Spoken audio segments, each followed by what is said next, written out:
Sangho Ahuneyo Pahuneyo Dakineyo Anjali Karaneyo Anuttarang Vaketang Lokasa. So,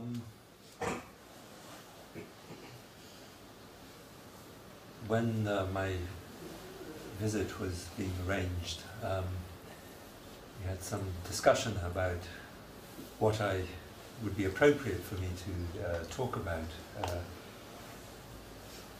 this evening, the last talk. And I can't remember all the suggestions, back and forth a little bit. But eventually the topic emerged was dependent origination, how it really works. And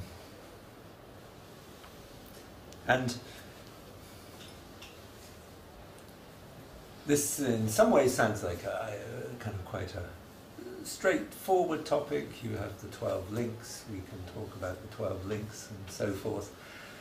And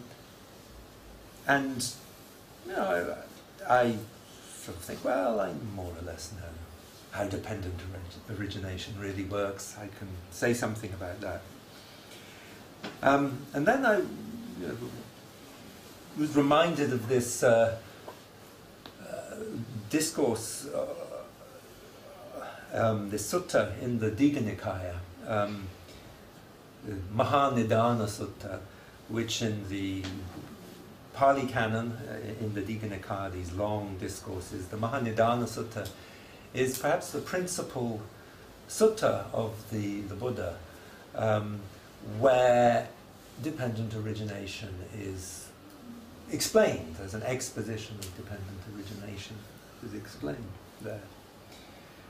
The beginning of this discourse is actually quite interesting because it begins with Ananda coming to the Buddha. So Ananda is the Buddha's attendant. He is the disciple of the Buddha who, according to the tradition, is most present when the Buddha is giving his discourses, because he's the attendant. He's always there. He's quite an interesting figure, though, in the tradition, because Ananda is, unlike Moggallana and Sariputta, who are presented as, by the tradition, as being arhats, enlightened disciples of the Buddha. Ananda, although he's the closest disciple of the Buddha, is not presented as being enlightened. He hears all the discourses, but he doesn't, according to the stories, gain enlightenment until after the death of the Buddha. So he, at the beginning of this sutta, he sort of comes up to the Buddha quite happily and says, yeah, I've been thinking about dependent origination. It's a good doctrine, dependent origination. I've got it. It's a wonderful doctrine. It's very clear to me. It's quite straightforward. So he's quite confident in his understanding of dependent origination. And then the Buddha responds in a way that somehow deflates Ananda a little bit. He says, say not so, Ananda, say not so. It's through not understanding dependent origination that, well, in short, beings are in the mess that they are in. It's because they don't understand this. It's the profoundest and deepest doctrine, teaching. And I will explain it to you. And what you get in the discourse then is actually an explanation of dependent origination, which is a little bit different, a little bit peculiar in some of its aspects. It's a rather complicated exposition. And I think the point of the story is, you know, it's a nice little narrative with Ananda at the beginning saying, yeah, I got this, and then actually, hang on a minute, maybe there's something more to it. So I kind of, I suppose, felt a little bit like that as I began to think about what I would say about dependent origination. Maybe being in Ananda's company is okay as things go. But he, as I say, he's a slightly interesting figure because as an unenlightened disciple, he's easier to identify than these people like Sariputta and Moggallana. So I thought, when I was thinking about dependent origination, I should go back and look at a few texts, as I'm a scholar and that sort of thing, and see if I could understand these texts. And I read through a few things, and I was thinking, well, maybe I get that bit, maybe I get that bit. And there are some that are actually, some explanations are quite complicated, and I think, well, I could if I followed that up and worked that out, I don't get that immediately, maybe I could work out what they're actually trying to say. So it's also interesting that if you look at dependent origination, there's this sutta, this discourse of the Buddha that I just mentioned. Then there are the interpretations of dependent origination in different Buddhist schools. And sometimes they agree more or less in the general drift of what they're saying. Sometimes there are details which seem to go in a slightly different direction. So what I'd like to try and do is try and distill something of what I kind of have got from looking at these. Obviously not in all their intricate detail, which I don't claim to have fully grasped either. But I try to unpack it a little bit. For those of you who are, I don't know, is everybody vaguely familiar with this doctrine of dependent origination, these 12 links? Yes, it's there, that's what I was thinking. So you have it here as a reminder. So of course the 12 links of dependent origination are about the Buddhist understanding of causality, causal conditioning, how one thing leads to another. Because in a way that's one of the most fundamental and important things that the Dharma is suggesting to us, that our lives may sometimes seem chaotic, they may seem not to be in order, but that deep down there is an underlying order of things. Things happen according to certain principles, not just randomly, not haphazardly, that deep down there is this order. And this order, that underlies the way things happen, is precisely dependent originations, that one thing leads to another in some kind of way. And it's because we don't understand the way one thing leads to another that we have an only partial grasp of it, or we fix on some aspect of it. It's because we don't understand that and see it as it really happens that we get into the mess that we do. Of course, we all live our life in a sense. We make decisions on some idea of causality. We do it all the time. That if I do this, then that will happen to me. If I do that, then this will happen to me. And so we make these calculations in our lives. We think, well, you know, I should get a good education, I should get a degree, then I'll be able to get a good job. I should marry the right person so that I have a proper good relationship, and so forth. So we make kind of calculations like that. Sometimes they seem to work out, sometimes it becomes clear that we've made some strange decisions in our life, or we don't. We make these calculations and life does something to us that unexpected, that we haven't calculated for.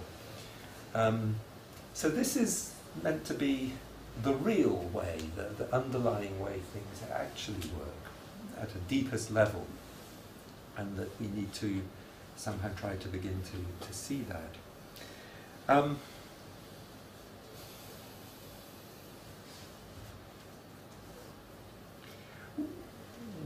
When you look at some of the expositions of dependent origination in the texts, what's quite interesting about them is that they often begin with this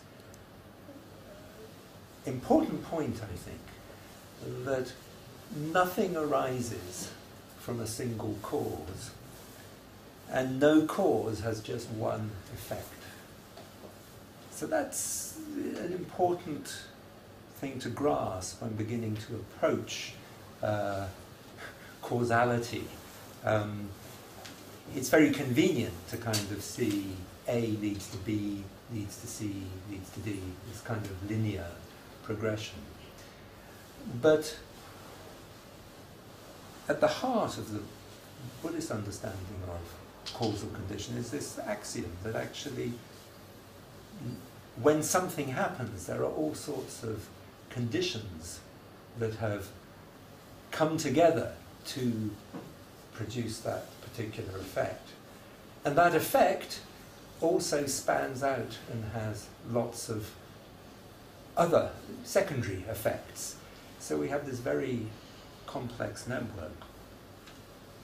So that makes one think a little bit. It's interesting that that the text, the tradition wants to make the point that although we have a linear thing here,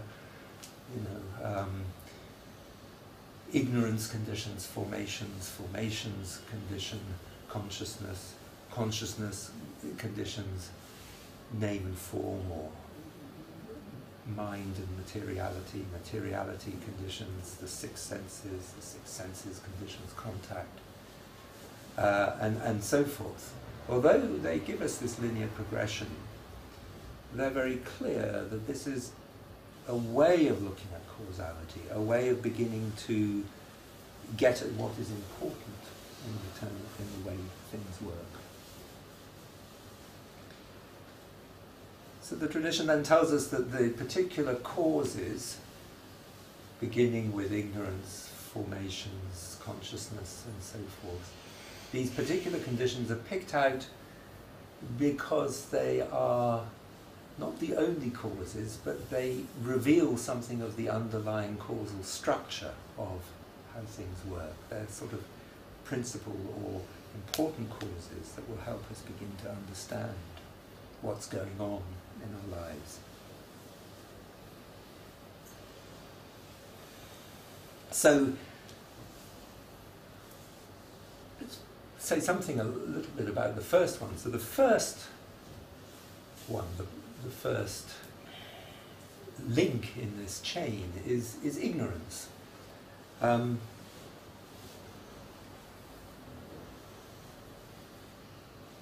I think it's important to understand what is meant by ignorance here, because certainly in the English word, ignorance just means not knowing, right? It could be an absence of knowledge.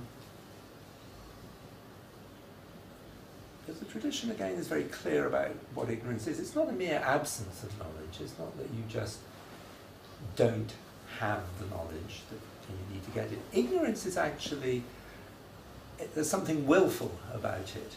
It's a kind of blindness, a darkness. It's described as something, it stops you seeing things as they are. So it's almost like a refusal to see things as they are, rather than just not knowing. And that's sometimes quite clear, isn't it? That's sort of that we don't want to know sometimes. And ignorance has something of that kind of quality deep down in us. We would rather the world was different from the way it was. We don't want to know, really. So we try to convince ourselves that maybe the world is the way we want it to be. And that's kind of this work of this underlying ignorance.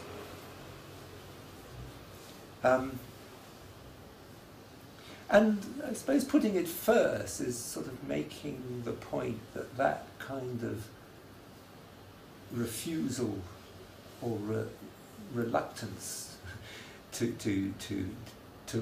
know the world as it is quite deep, and colours a lot of the things we do. In a way, what is being said here is that even, as it were, in Buddhist terms, the skillful, the wholesome things we do are to some extent tainted or coloured, perhaps by more short-term motives sometimes. So ignorance colours at some sense, or taints, or underlies the way we live our lives. And that's really the link that is made between avidya and formations, because formation stands for all the things we do, all the actions, the willful, the deliberate, intentional acts we do are all summed up under the formation. Acts of body, speech and mind are all contained there. Now, in the traditional understanding, this ignorance of formations, in one of the ways that dependent origination is presented, these are the things that, this ignorance and formation, these are the things we've done in the past.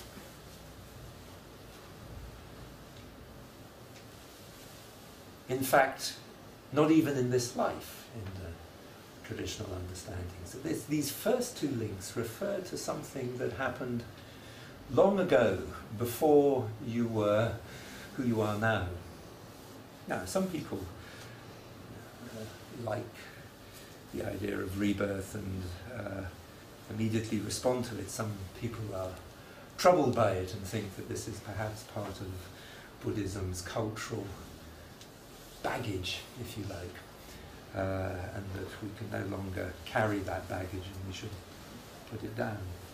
Maybe it's worth just holding it lightly, that idea, and just thinking of this past, we don't know when, this ignorance, this past things that are somehow impinging on us, coming to us now in this life in a way that may be not clear to us, but it's something, there is this past there. We have a sense of it somehow, deep within us maybe. So those are the first two links. Now when we come to the next links, beginning with consciousness, mind and matter, the six senses, contact and feeling, those five links, in one way of presenting it, they're a way of summing up the kinds of things that happen in our lives, if you like, that we have no control over. In other words, the things that just come to us.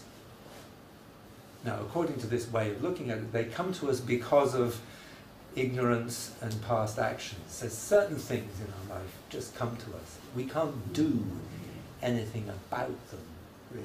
We can't control certain elements in our life. They're just there. They're the givens. They're what we're, as it were, born with in some way. But these things, according to this way of looking at it, continue right throughout our lives. There are things that just happen to us in one way or another. And these five links are a way of talking about that, a way of presenting that. So, the first link, vijnana, consciousness, the first of these five links, is said to be, in some sense, well again, let's take the traditional way of presenting it. It's your state of mind at the moment of your conception. The moment, the first thought that you have, you come with a mind that is somehow formed. It's not just blank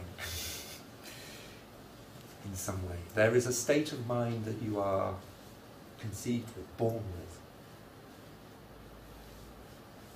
There's a consciousness. This is the rebirth linking consciousness.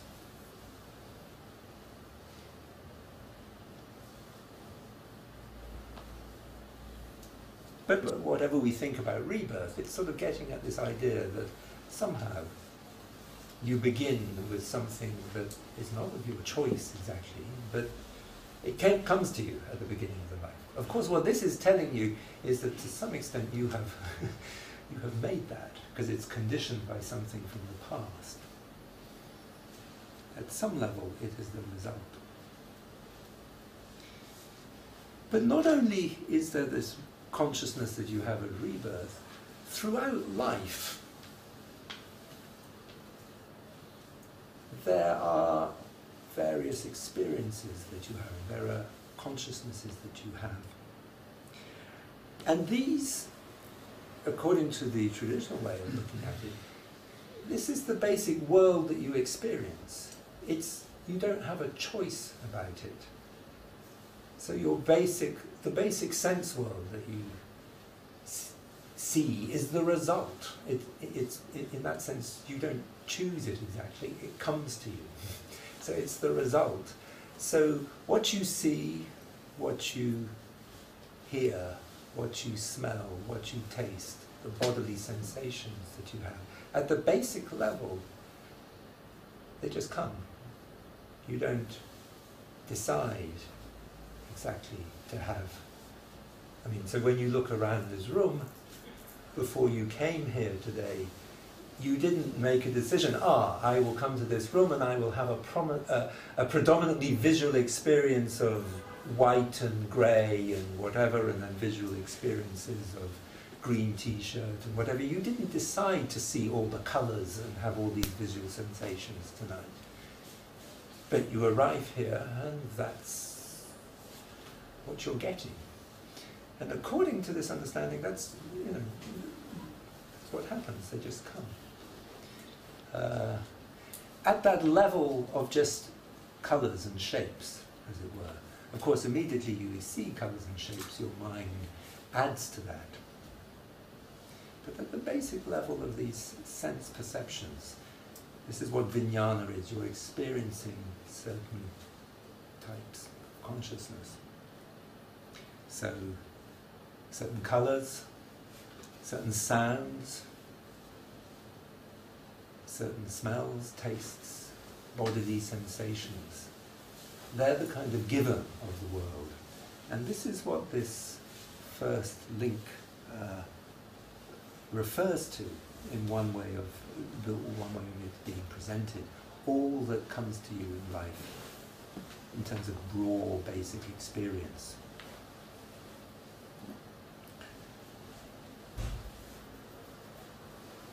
So the second link is in a sense making, again, the same point, but looking at it from a slightly different angle, different aspect. That is, you have a certain mind and body that you are born with. I mean, we would now talk about genes and DNA and sort of stuff, it's a different way of talking about perhaps something experientially, phenomenologically, that is similar. That is, we don't choose the genes we have. We don't really choose the body we are born with. We don't choose the colour of our hair and the colour of our eyes. So we're born like that. We have this particular body that we're born with. Obviously we can do certain things with it, but if you're born with a certain kind of body, however much you try to do with it, you're not going to make yourself into Usain Bolt and win the 100 meters. You just haven't got the physique with that. You're just not born that way.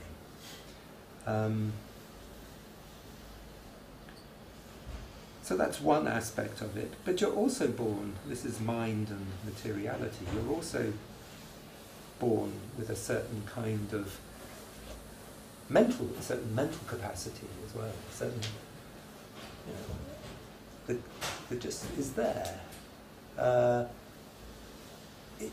It doesn't mean that you're precisely stuck with that, but people are saying, you know, people, beings, have a different kind of given in terms of both mind and body. And there's a way in which you have to accept that, live within those restrictions in some kind of way. You know, I'm short-sighted. There was probably very little I could have ever done about that to change it. Now, in this way of looking at dependent origination, in some sense, the fact, you know, my short-sighted eyes are the result of not quite the right karma that would give me perfect vision.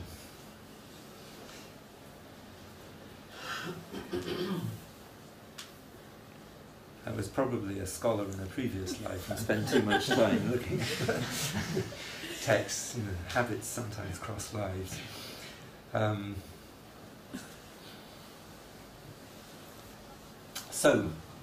But this moves on in a way to the third link of this set of five: consciousness, mentality, materiality, the six senses, the six sense base.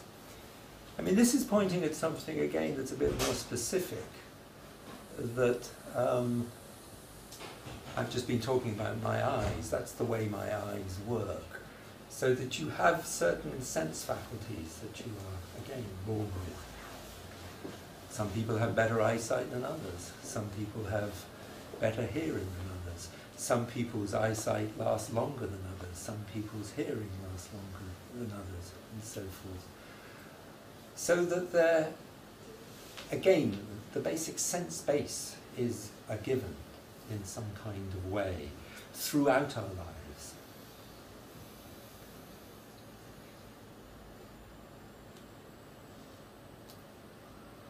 And this goes back to the way to the next link, which is contact, phassa, contact. This is sense contact. And this is, again, goes back to this point that this is how we experience the world, is conditioned by the way our senses are. So we have this chain, one thing leading to another, but this is looking at, as I say, this aspect of our life that in a way we can do very little about, that certain experiences come to us and we have very limited control about it. So we see the world, we have certain things we see, hear, smell, taste, feelings in our bodies that come to us. Actually, most of the time, if you actually think about your sensory experience, a lot of the time it is basically fine, pleasant. We get a little bit used to it and sometimes want something a bit extra, but if you actually analyse most of your sensory experience, what's wrong with it? I mean, sometimes we get confused, I think. We sort of look at things that are ugly, and say, that's a bit ugly. But actually, if you start looking at colours, even the things that we suddenly judged as ugly, if you think of them just as colours and visual, you know, they're not necessarily unpleasant. And it's interesting somehow how artists, you know, are able to present to us the beauty in things that we might judge as not beautiful. So you have, what's come into my mind now, these paintings by Lowry of the city of Manchester and Salford, you know, industrial grey northern British city, not very pretty, but he makes these beautiful paintings out of these images and colours, just looking at the colours. And I think maybe there's some truth in sort of thinking about the way that, you know, artists, it's obviously they train, you train yourself to see something and develop something when you develop that side of yourself. But maybe there's also this fact that, you know, artists have a, you know, their sense space and the way they see the world is more vivid, maybe, than some of us. I take some solace, though, in I understand, you know, Monet, you know, in his garden, painting these pictures of lilies and so forth, all blotchy and whatever. I mean, I think this may be to do with the fact that he was in part, you know, quite short-sighted. That's how he saw the world. So he got beauty out of that. It's true, when I see the, you know, I may not recognize people, but there's nothing particularly unpleasant about them. Blurred images I see of the world. It can be dangerous sometimes. But so this is that aspect. And then the final aspect of the passive side of the world is the feeling.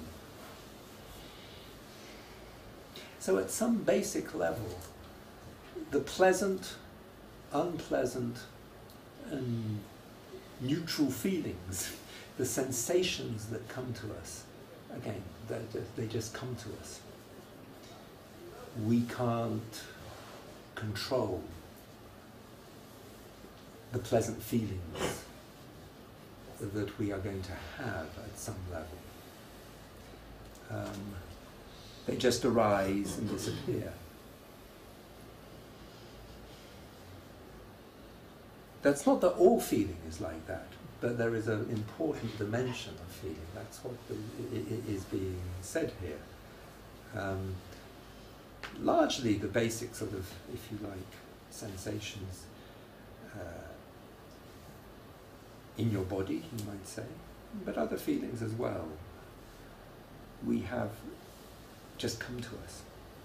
So that's the kind of passive side. These things that come to us throughout our lives. And then, of course, you have the next links beginning with craving, thirst or craving, clinging or grasping, and becoming. Those three links are about the active side. It's kind of what we do with what we're given.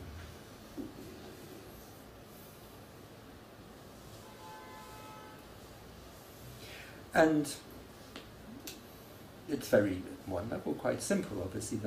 The first one is this craving or thirst. And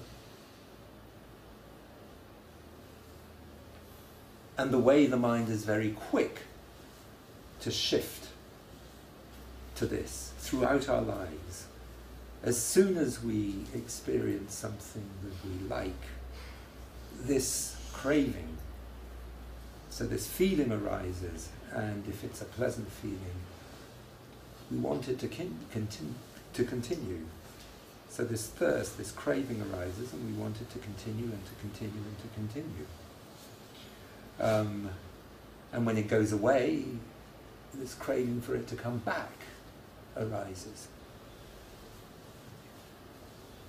Likewise, craving in here is when it's unlike, includes not just craving for what is pleasant, when it's there, wanting it to continue, but when it disappears, of course, we crave for it to come back, and in craving for the pleasant feeling to come back, we feel this aversion, anger for the unpleasant feeling to go away, to push it away. So we get trapped in this cycle.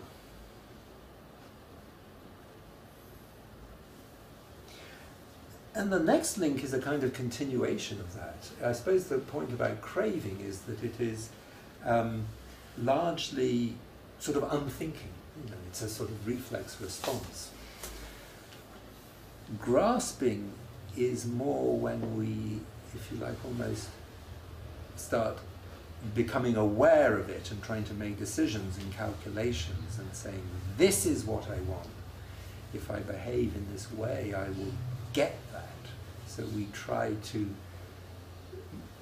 calculate what it is that we want, and our behavior becomes orientated towards getting what we want. So grasping is traditionally understood as in 4 types of grasping.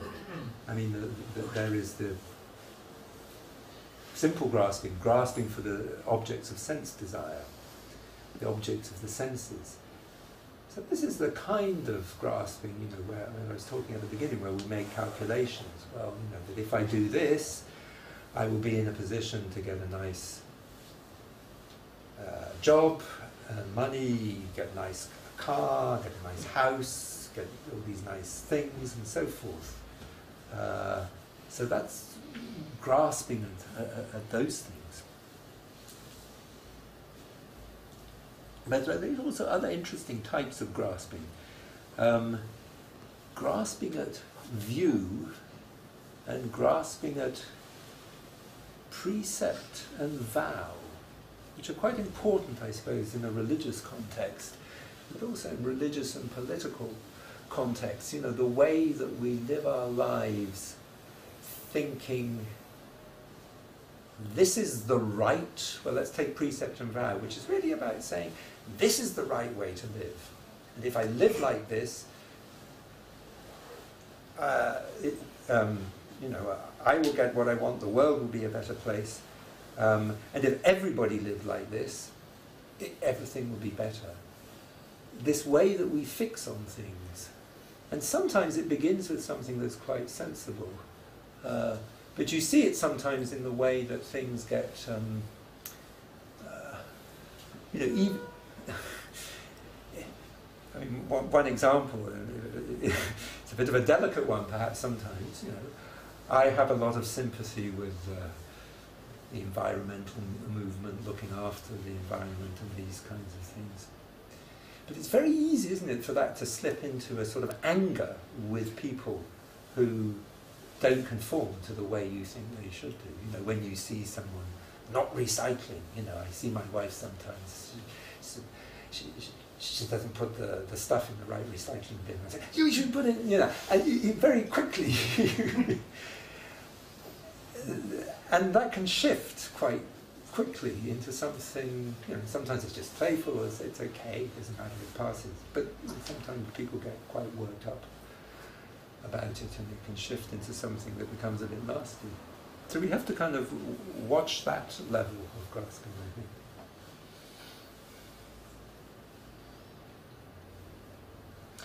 And the last link in this sort of series, of course, is becoming. And that's the level at which, or the stage at which, it's quite literal, you become what you do. If you do something enough times, there's a way in which it inhabits you, and you become that. And in Buddhist terms, what you become, you are reborn as that. And that's an interesting one, or a scary one also sometimes, because there are things that we do that we are comfortable with, and we think, well, I don't mind becoming that. But nearly all of us, I should think, you know, we wrestle with habits and things that we are not always happy about. And maybe, you know, I mean, there's a different levels of course, dealing with our own troubled self.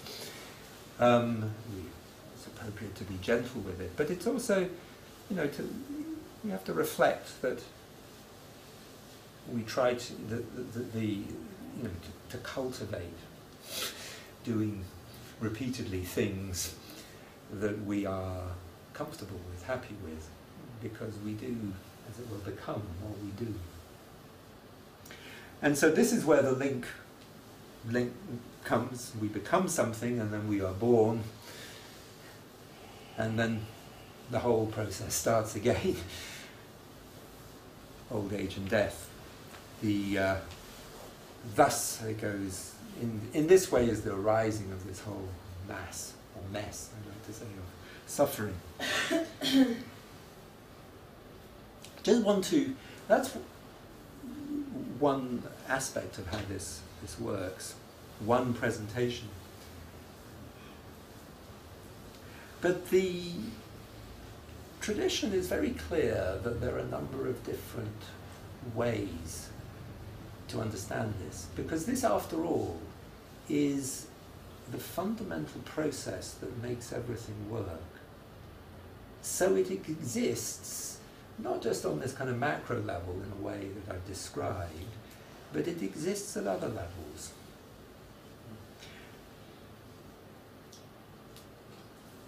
Sometimes it's presented as stages of a life. I mean, in a way that I've just presented it, it's more aspects that come up over your whole life, i.e. throughout your life there are certain things that happen to you, and throughout your life there are certain things that you do in response to what happens to you. But you can also see it as the kind of stages of your life. So in one presentation of this, consciousness at the beginning does start with the conception in the womb, so it's the consciousness you have at the moment of relinking, as it's called technically in Buddhism, and then the stages of mind and materiality and mind, and the six senses, and so forth, are the stages of the development of the fetus in the womb. And then the fetus, the child is born, or the being is born, because this doesn't just apply to human beings. The child is born and starts perceiving the world, things start happening, feelings. And then it says that craving corresponds to the stage of sexual awakening, sexual desire, because there's a kind of great shift in human development, around the age, of puberty, and your desires and the way you orientate your life change, and this is what is highlighted in that. So we can see it as a process, and then you can see it moving on. There's a craving, and then grasping is a kind of the stage in the middle of your life, if you like, in your 20s and 30s, when you decide what it is you're doing with your life. And then when you get to the kind of my stage in life, we've kind of, it's getting difficult, the time's running out. We've done what it is and we're becoming something. And the time to change begins, or the opportunities to change become more limited, and you have to begin to accept and look at what you have become. So that you get this shift towards the latter stages of your life. But I also think it's interesting to think of it in terms of different other scales, it seems to me. This process happens all the time. So, before you came here this evening, you were somewhere else, in some state of mind, doing something. And at some point you made the decision, got to go now, it's finished, whatever it is, I've got to get going, I'm coming here. But of course, you bring something, of what you were doing, where you were, to here. You bring a certain state of mind. Your past actions, the actions you were doing just before you came, can somehow condition the way you come through the door and enter this room. So when you enter this room, sit down, okay, that's the beginning. It's a new life, it's rebirth. So you come here with a state of mind conditioned in some way from the past. You sit down, you gather your mind and body, you adjust your body, mind, try to calm the mind and materiality. You compose the senses in some way. And then things start happening to you. You do the meditation practice. I start talking to you. Feelings start arising. You might like what I'm saying, you might not like what I'm saying. You might feel that the room is too hot. You might feel that it's not cool, so not hot enough or whatever. So things start happening and certain feelings start arising. So, and then of course certain cravings start arising. You start thinking, this is the most wonderful talk I've ever heard. I want it to go on forever and ever. When is he going to stop? And, you know, of course, we can't help it. You might come here, you know, full of good intentions, but, you know, at some point you just feel uncomfortable. I can't cope with this any longer. I want it to end. It may, you know, I don't need to take it personally. It just may be that you've got such a pain in your leg and you've been sitting here for so long that this kind of takes over. And of course, it's interesting with those things, you know, at some point, you know, you begin to become set. You've made a decision, you know, this is how it is. Upadana. It becomes more set. You become it. And probably there's not much you can do at that point, you know, to change things around. You've either had a good evening or you've not had a good evening.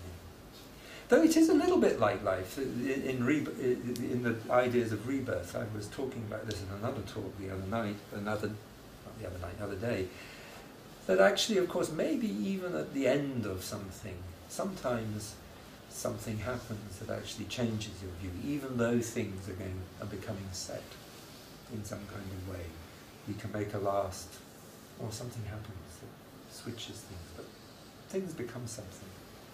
So this is this process happening all the time. You might think of each thing you do as a kind of, there's a death, there's a rebirth, and then you come to the end of that. So at the end of the talk, don't worry, it's coming, we're nearly at the end, you will go outside and be reborn. You will take something, whatever it is, from here and take it away with you.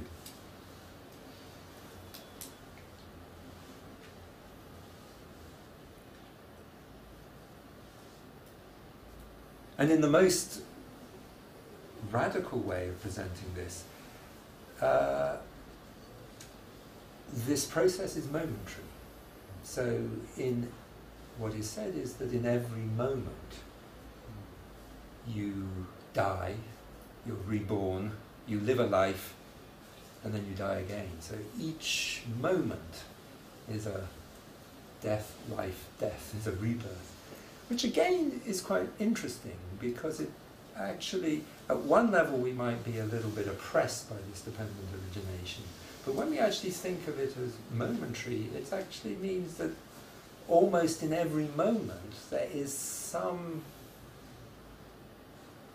opportunity, some way of doing something with what we're presented. We have a kind of, you might call it choice, but yeah, there is an opportunity for something to happen. It's not inevitable.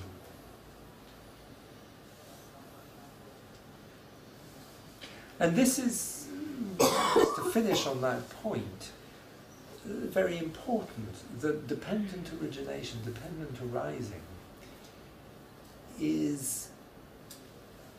can be, it's said sometimes that you can misgrasp it, that you can look at it and see all these causal conditions, and you can think, oh, that means that everything is determined, and that what I do doesn't matter because it's just conditions, like dominoes falling, one thing leads to another. And that is a misgrasping of it. Because it is said that there is no kind of independent doer, but nevertheless the causal conditioning, the way in which things happen, it happens appropriately. But it is not fixed, it is not niyata. And that we misgrasp dependent origination if we see it as some form of determinism or fixed unwinding of the world, fatalistic unwinding of the world.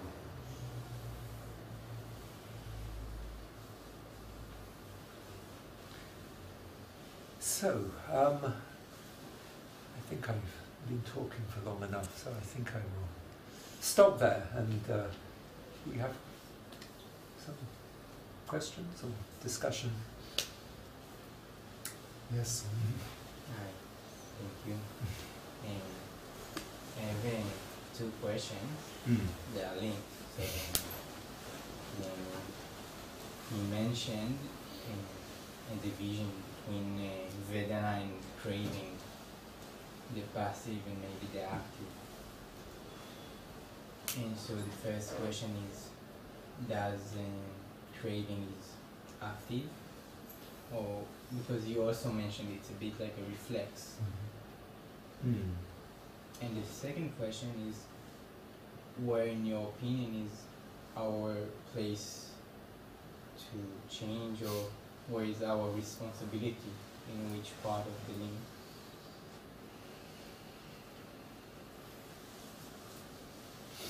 This is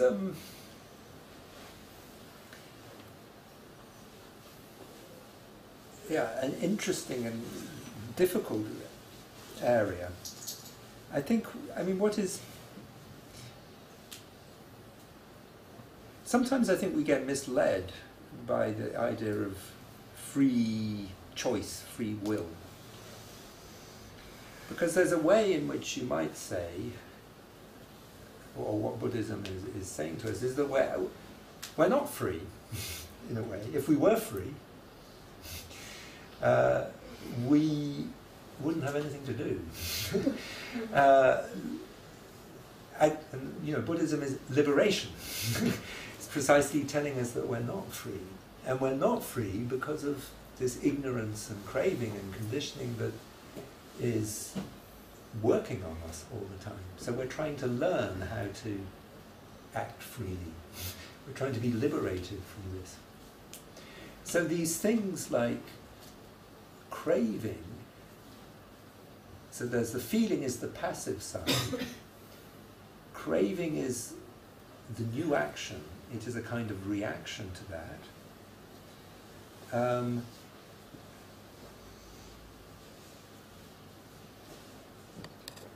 But it's almost that it would be easy if I could just decide not to feel craving.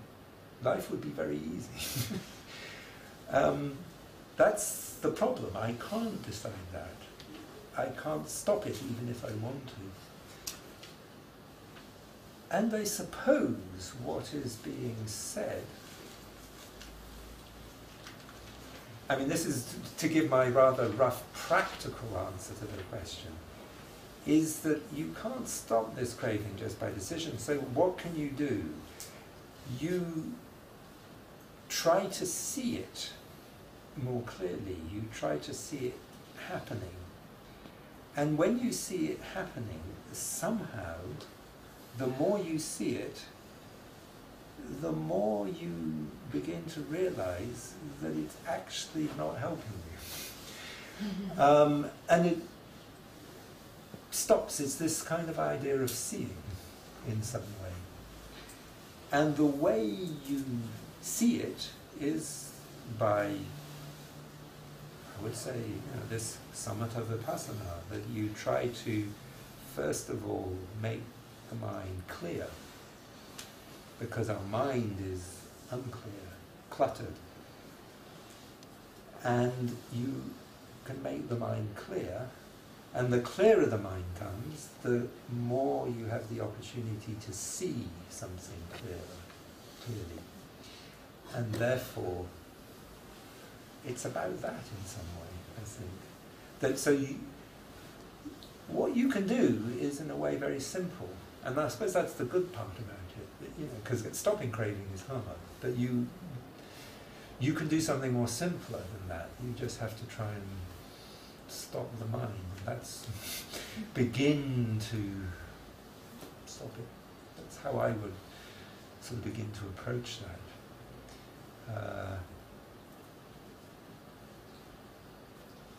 know whether that answers.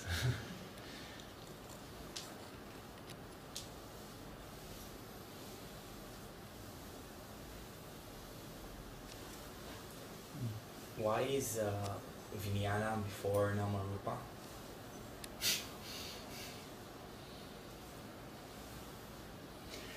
Sorry, I'm just tempted to say, I don't know, ask the Buddha.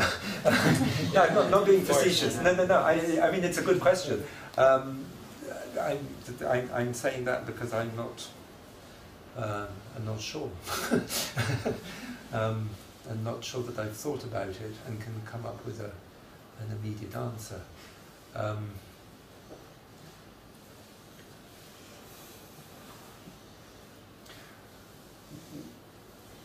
One way I'm tempted to suggest is that at some level Buddhism tends to always give this priority to something mental. The mind is at the root. And Nama Rupa is about mind and matter. I mean, it's making the point that there is mind at some very basic level, and then built upon that is mind and matter interacting. That in some way, the way our mind is conditions the way our body is, and the way our body is conditions the way the mind is at some level. But that mind has a certain kind of priority. That's how I would sort of begin to think.